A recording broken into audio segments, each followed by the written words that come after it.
جی ناظرین و سامعین، دوسرے پارٹ کے اندر ہم حاضر ہیں، تو اس میں پڑھیں گے عمدہ منی کی علامات۔ جو اچھی منی ہوتی ہے اس کی علامات کیا ہیں۔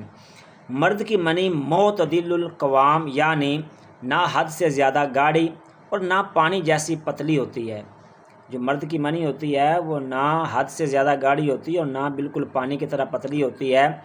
بہتر منی کا رنگ سفید ہوتا ہے اور بوقت اخراج خوب اچھل اچھل کر نہایت لذت کے سے نکلا کرتی ہے۔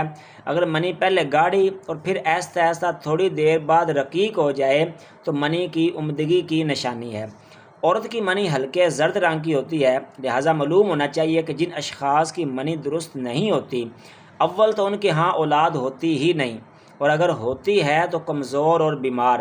منی کو خراب کرنے والے بہت سارے اسباب ہیں جن کی وجہ سے نہ صرف منی ہی خراب ہوتی ہے بلکہ چند ایک اور ایسے امراض لاحق ہو جاتے ہیں جن سے مرد دراصل مرد ہی نہیں رہتا۔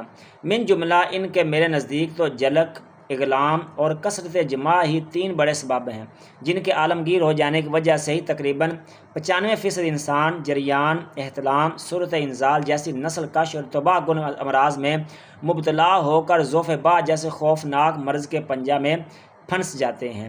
تو یہ جو چیزیں ہیں کہ منی جو تندرست منی ہوتی ہے، بہتر منی ہوتی ہے، عمدہ منی جو ہوتی ہے اس کی جو علامات میں وہ سفید ہوگی اور وہ رقیق ہوگی، اتنی زیادہ بھی رقیق نہیں ہوگی، نہ ہی زیادہ پانی جیسی ہوگی۔